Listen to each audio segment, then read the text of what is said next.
I'm Jackson Holiday, and this is our setup.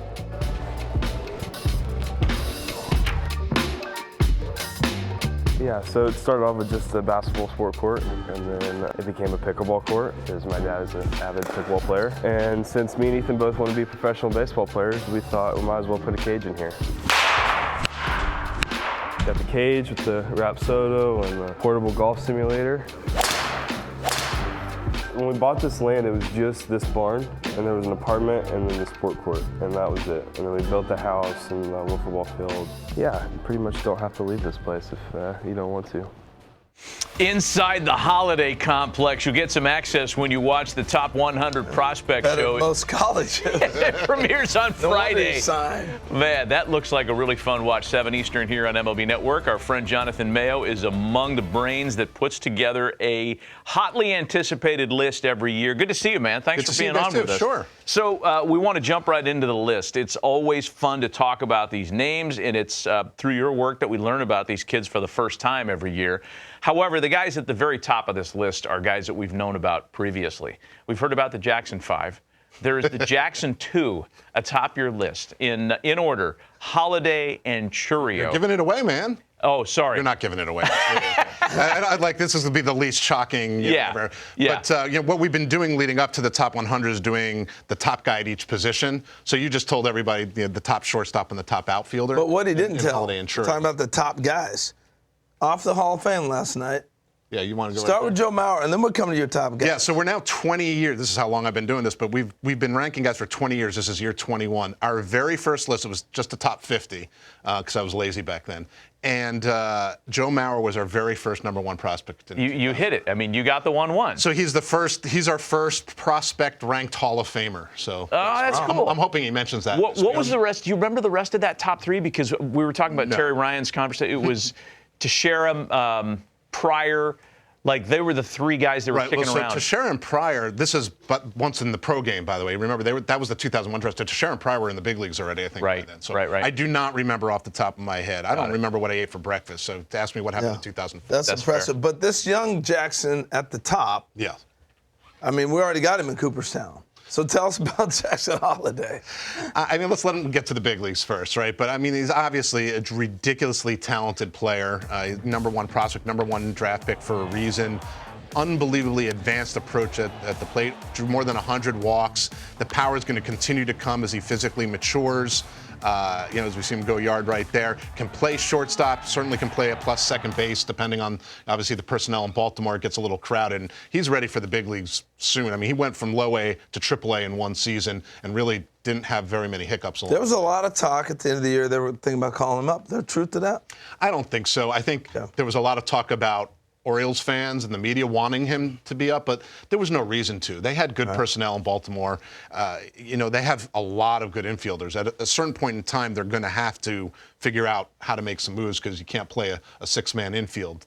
But I'll be curious to see what they do if he has a really good spring training, whether they bring him to the big leagues right away or whether or not they give him a little time in AAA. He's still super young, out of high school, 1 year of pro ball. But he's so precocious, especially in the box, that I think he would more than hold his own. Maybe because of the Holiday complex. I want to ask you a kind of a loaded question here, hoping you take the bait. Favorite comment? That's coming. Is there a position that is annually underrepresented here? And I'm thinking about your top 25 and Ethan Salas, and I'm thinking about this too. For every Adley Rutschman, there's a Joey Bart, a guy, 2 guys who had a lot of acclaim as prep players. And for Joey, it hasn't come as easily as it has for Adley at the major league level. Still time, of course. But let's talk about Ethan Salas and where he ranks as a catcher on that catcher prospect. The catcher list is deeper than it used to be. I think there's a lot more good catchers, but it's hard. He's a special player. Talk about a guy moving quickly. 17 years old, and he made it to Double A. It was crazy how quickly the Padres moved him. 17. He's 17. The thing that makes him so special, not only can he really hit, and the power is going to continue to come, he's really good behind the plate. He's got a feel behind there. He's bilingual. I mean, he is the complete package. I was in Padres spring training last year, and no one knew where he was going to even start. Then we found out he was going to start stateside. oh, we're going to send him straight to full season ball. And then like a month later, he was in high A, and then he finished the year in double A. Wore down a little bit, understandably, by the end of the year. But he's as good a catching prospect as I think we've had in a very, very long time. Yeah, when he signed, he came on with us, Matt. You may not remember, but man, he was sharp as a tack. Right. Did not seem like a teenager. We had him on our podcast too. I think right after he was really great to talk to. You know, comes from a family, you know, with bloodlines. You know, his brother is a pretty good prospect too. So he sort of had an idea of what it was going to be about. He's going to be a face of that franchise pretty soon. I think we built in around the horn for you to comment on with your top prospects or a number of notables, position by position. You know, we talked about Jackson Chourio.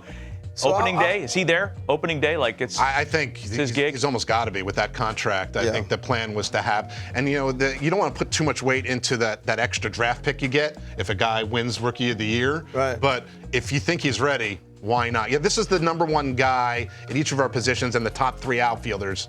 A little sneak peek as shortstop and outfielders come out. I want to ask you about Evan Carter real quick. Why is he on the board when we know he's already been in the big leagues doing his thing? We use rookie status as the cutoff. So he still is a rookie heading into the 2024 season. Obviously, everyone saw what he did down the stretch in the playoffs and advanced hitter.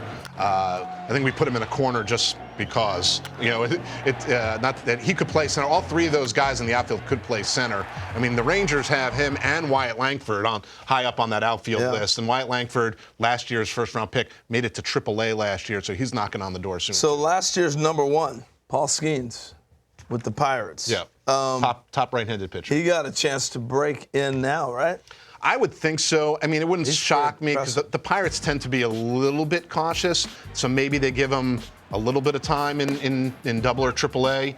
You know, sort of the Steven Strasburg path. Because Steven started in Double-A, moved quickly to AAA, and was in Washington by June. Huge. I don't think. Yeah, no, it's ridiculous.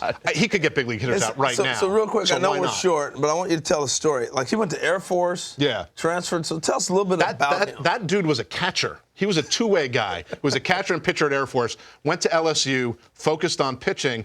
We heard during fall ball that like his stuff had taken this big step forward. We're like, all right, let's see what happens. And then he was, you know, the most dominant college 20-homer guy. You know, he looks like Tim Stoddard.